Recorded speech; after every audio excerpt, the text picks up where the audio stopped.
Ladies and gentlemen, please welcome the President of the United States, the President of the Republic of Rwanda, and the President of the Democratic Republic of the Congo.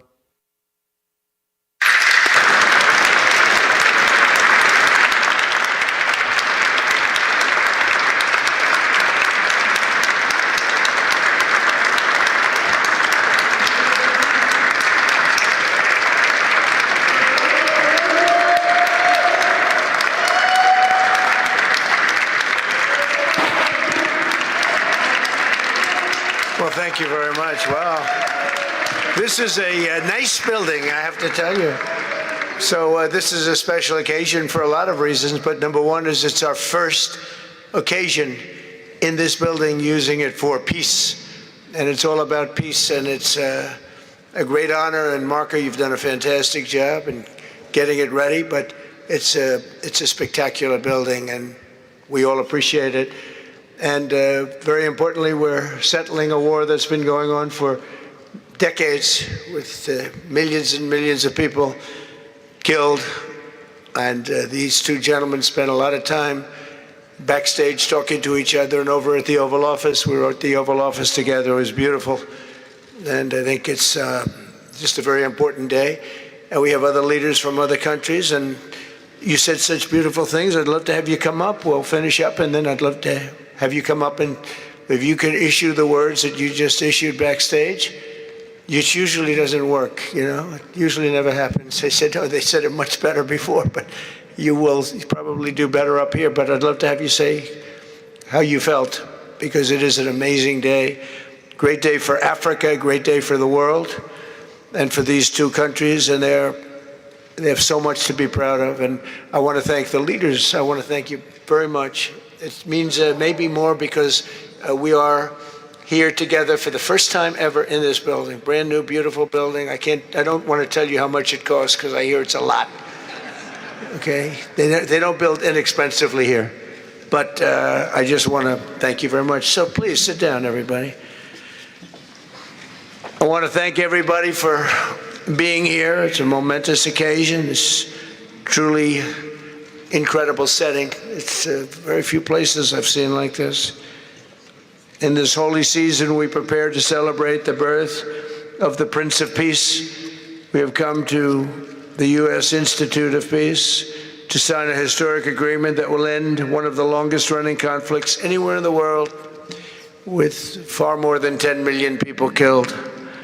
Today, we commit to stopping decades of violence and bloodshed, and to begin a new era of harmony and cooperation between the Democratic Republic of the Congo and Rwanda.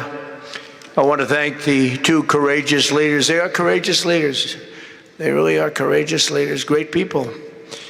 President Tshisekedi of the Democratic Republic of the Congo, and President Kagame of Rwanda. They are amazing people, and they had stories to tell me that were incredible. Really fascinating in so many different ways. Sad and beautiful, both sad and beautiful, and today makes them beautiful. I've just held really fantastic meetings with both men and representatives of other countries, where we discussed the importance of upholding this new agreement.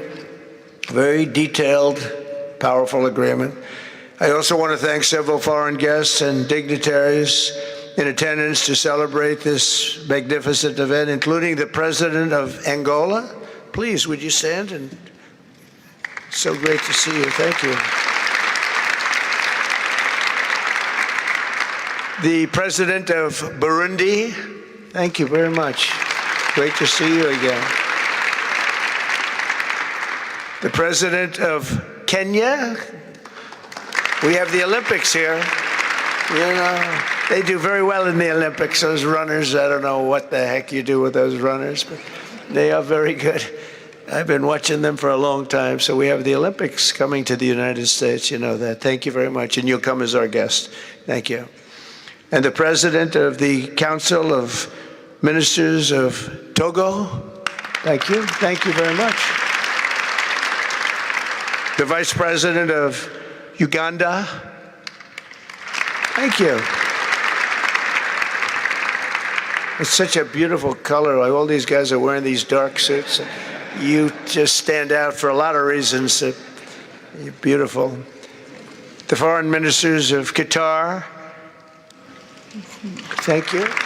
Thank you very much. Say hello to my friend, a great man. And the United Arab Emirates. Thank you. Thank you. My regards, right? And the chairman of the African Union Commission, who's done a fantastic job, and thank you for all your help. We appreciate all your help. Special group of people. A very special thanks as well to Secretary of State Marco Rubio. Marco, please stand. Thank you. And thank you for putting a certain name on that building. I said, boy, that is beautiful. That blew up last night. They said, that's a great honor. It really is. On this building, it's a great honor. Thank you very much. I assume you had a lot to do with that. Just a little bit, yeah. Thank you. Appreciate it. And Senior Advisor for Africa, Masad Boulos, who's been fantastic. Thank you, Masad. All of these people, every one of them were indispensable in forging this agreement. Let me also recognize Senators Mike Rounds and Lindsey Graham. Lindsey, thank you. Mike, wherever you may be. Thank you. Thank you, Mike. Representatives Ronnie Jackson. Where's Ronnie? Ronnie is that great guy. He won his race in Texas by 48 points, right, Ronnie? So I don't have to ask if he's in any, I don't even have to endorse him anymore. It doesn't matter. Save the paper, right? Great job. Chris Smith. Chris? Thank you, Chris. Great. Good job. Trent Kelly. Trent? Thank you very much. Thank you. And the acting president of the Institute for Peace, Darren Beatty. Thank you, Darren, very much. Thank you very much, Darren. For more than 30 years, one of the worst conflicts on earth has been raging in eastern Congo. Millions and millions of people have been tragically killed, went on forever, and countless more have been displaced from their homes. Families have been destroyed. It's been a disaster. Many administrations have tried, but probably not too hard, knowing who preceded me. But they tried. It says they've tried. But we tried harder to end this conflict. But they've accomplished, obviously, they accomplished very little because the killing went on at levels that just got worse and worse. And today we're succeeding where so many others have failed. And this has become the 8th war that we've ended in less than 1 year. Such an exciting thing to do. This has been a really, because we're talking about 30 years of fighting, 30 years, much more than 10 million lives. Last June, thanks to the efforts of Secretary Rubio and Mr. Boulos, Rwanda and the DRC reached a landmark agreement to move toward peace. They started the process. I met with some of their great representatives who are here also. And we started a great process. The compact we're signing today, which will be known as the Washington Accords, everybody sort of liked that name, formalizes the terms agreed to in June, including a permanent ceasefire, the disarmament of non-state forces, provisions for refugees to return to their homes, and justice and accountability for those who have committed illegal atrocities. Very importantly, this agreement also creates a new framework for economic prosperity. There's tremendous wealth in that beautiful earth. It's beautiful earth. But it was stained badly with blood, tremendous amounts of blood. But in the region that will support a lasting peace, and the Democratic Republic of the Congo and Rwanda have agreed to more closely integrate their economies with each other rather than fighting. And they'll be doing that. And these two gentlemen are very smart, and I think they liked each other a lot. I spent time with them. I think they like some people may be surprised. I really do. I think they've spent a lot of time killing each other, and now they're going to spend a lot of time hugging, holding hands, and taking advantage of the United States of America economically like every other country does. So they're going to do very well. But they do have some very valuable things. They're going to have a lot of money. and a lot of success, and I think they're going to get along really well, so I hope so. Thank you very much. Look at them. Look at the way they love each other. Thank you. So I have a lot of confidence in both leaders. We'll keep these commitments. I know they're going to keep them and follow through on the agreement and create a much brighter future for the people of their countries. And they're heroes within their countries because of today. This is a big story. And so much is being written and said. All of the newscasts have it at the top of the list. And they are heroes, and we want to keep it that way. Today, the United States is also signing our own bilateral agreements with the Congo and Rwanda that will unlock new opportunities for the United States to access critical minerals and provide economic benefits for everybody. And we'll be involved with sending some of our biggest and greatest companies over to the two countries. And we're going to take out some of the rare earth and take out some of the assets and pay, and everybody's going to make a lot of money. These are just two of the many new agreements related to mineral supplies that my administration has achieved this year, including with Australia, Japan, Kazakhstan, Malaysia, South Korea, and many other countries. With all of these agreements, we're forging new economic security partnerships that protect the interests of America and our friends and partners, and a core feature of my administration's national security strategy, a big part of which is the tariffs. We're taking in trillions of dollars in tariffs. Nobody's ever seen anything like it, and it's given us really great national security. We'll be paying down debt. We'll be making distributions to people, and we're really doing a job.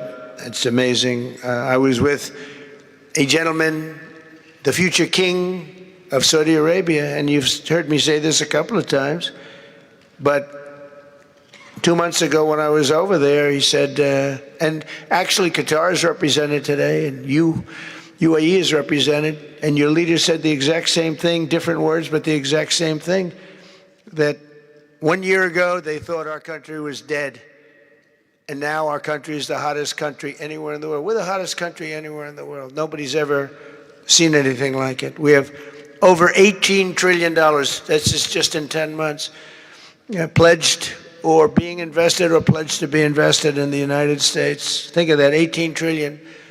The highest amount we've ever had is 1.5. Under the Biden administration, they did much less than 1 in 4 years. Think of that. So they did less than 1 trillion in 4 years. We have 18 trillion in 10 months. It's going to be much more than that, too. No other country in history has ever been close, no matter what country you pick. So I want to thank you again, everybody, for your great vision, and I want to thank the people, especially the people that we named. Some of the others that unfortunately we didn't name, we just couldn't do that.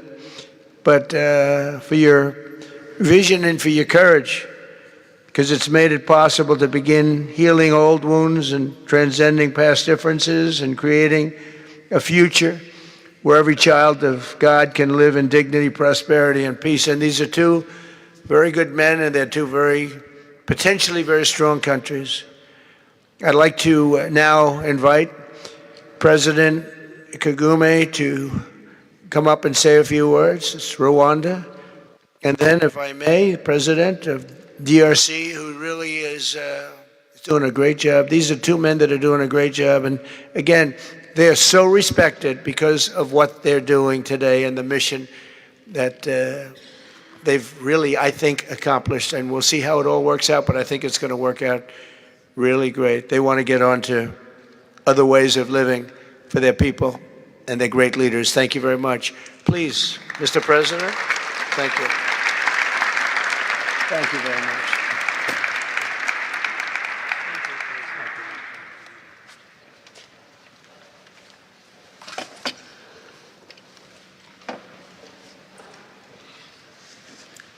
Excellency Donald Trump, President of the United States of America, Excellencies, heads of state and government and former heads of state, distinguished ladies and gentlemen, I want to begin with some words of thanks. First, to my fellow heads of state and government from Africa, your presence here confirms that these efforts enjoy the broad support necessary to succeed. I also thank Minister of State CONGOLIVE, representing His Highness Sheikh Tamim bin Hamad of Qatar. The role of Qatar has been absolutely central in getting us to this point. But of course, the biggest vote of thanks goes to President Donald Trump. No one was asking President Trump to take up this task. Our region is far from the headlines. But when the President saw the opportunity to contribute to peace, he immediately took it. This conflict has lasted for 30 years. We have seen countless mediations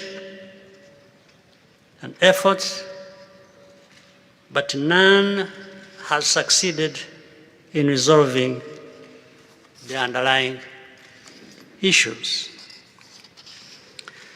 President Trump introduced a new and effective dynamism that created the space for breakthroughs.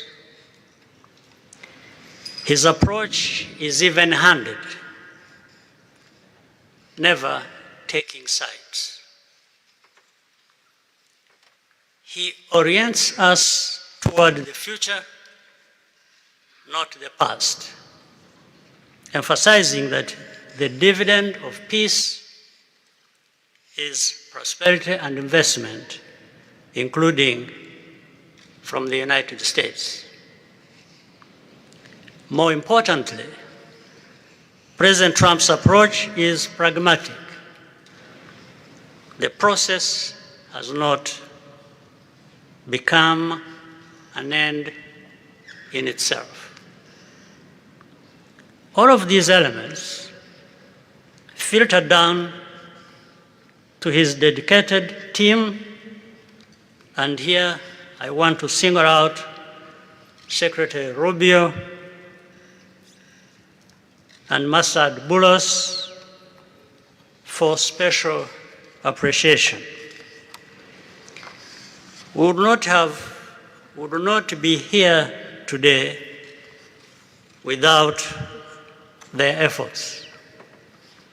And as a result, we have the clearest and most viable path forward that we have ever had. These accords provide everything needed to end this conflict once and for all. If this agreement falters and things do not work out as they are supposed to, the responsibility will not lie with President Trump, but with ourselves. It's up to us in Africa, working with our partners to consolidate and expand this peace. There will be ups and downs on the road ahead. There is no doubt about it. Rwanda, I know, will not be found wanting. I can assure you of that. Our only objective is and has always been for our country to be safe and secure after having endured so much tragedy. We now only want to look forward in confident expectation of a prosperous and stable future. Mr. President, Excellencies, I thank you for your kind attention.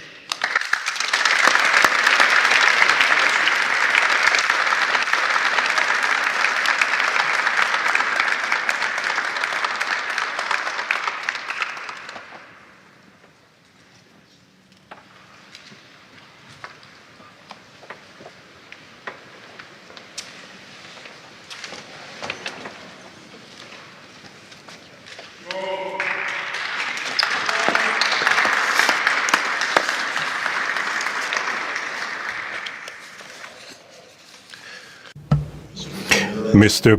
the President of the United States, Donald Trump,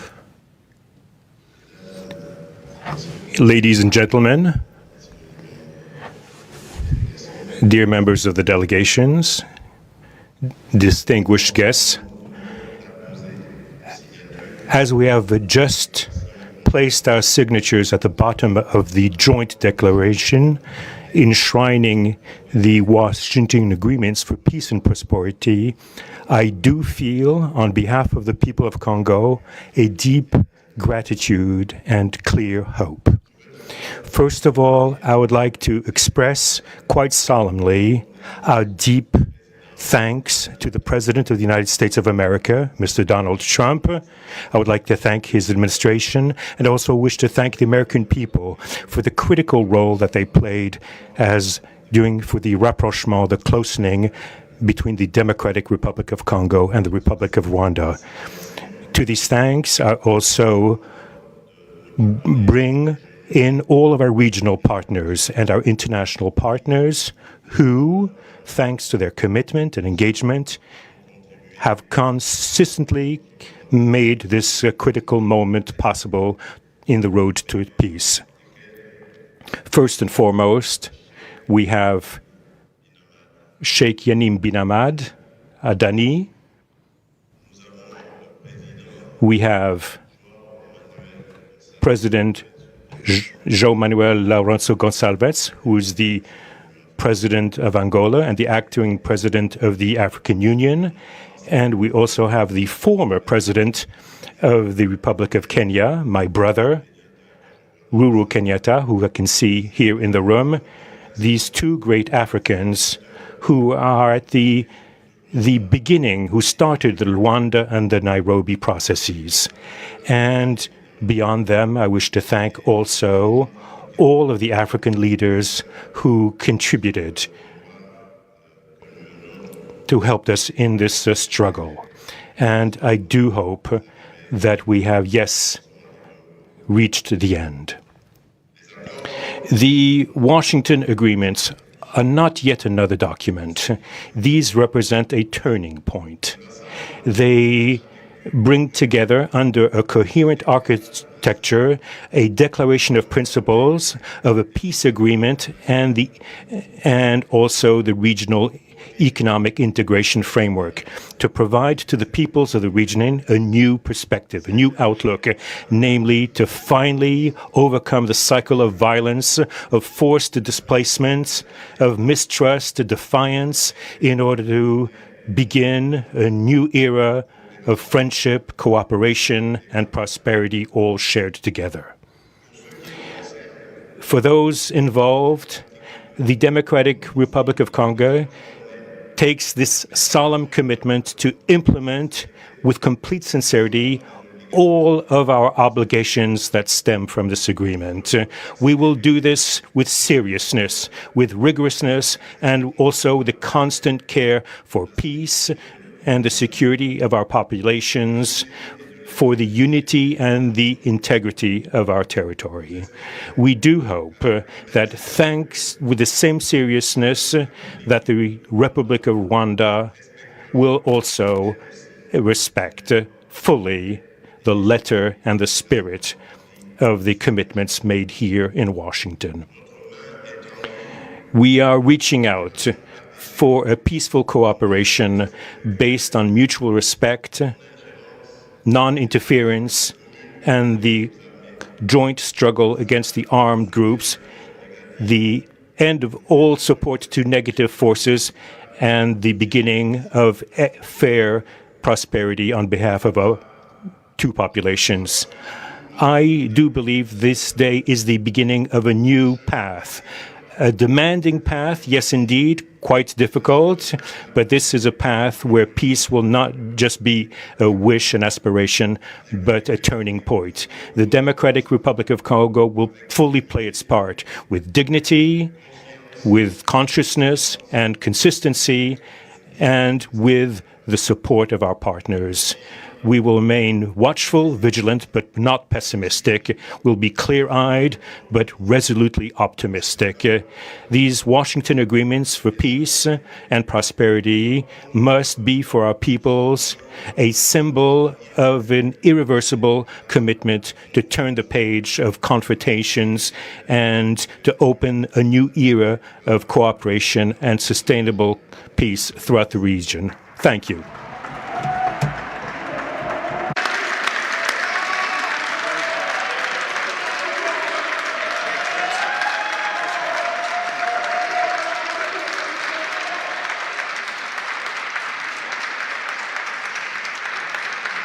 So, if I might, my four new friends, a couple of cases not that new. Could you come up, please? Do you mind? Please.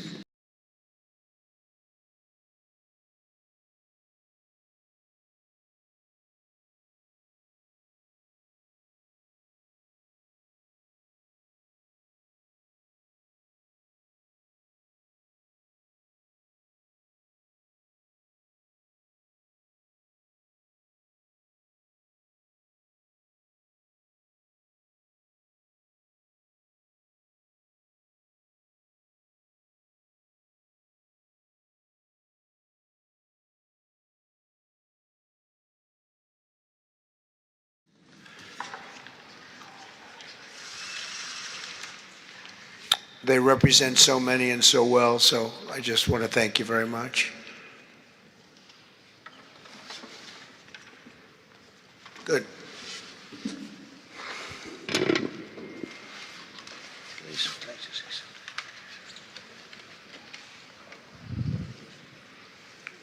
Sr. Presidente Donald Trump, Presidente dos Estados Unidos da América, caros convidados, altas entidades aqui presentes, senhores jornalistas, eu gostaria de realçar a importância desta cerimônia aqui em Washington, D.C., que vai finalmente pôr fim a um conflito que, como já foi dito, dura mais de 3 décadas. Não são exatamente 30 anos, mas mais do que 3 décadas. Um conflito entre irmãos, países vizinhos e irmãos, que deviam se dar bem, mas que, por razões de diversa ordem, têm vindo a se degladiar ao longo dos anos, com pesadas consequências, quer para as populações de ambos os países, como também para as respectivas economias. A região dos Grandes Lagos é uma região das mais ricas do mundo, não apenas da África.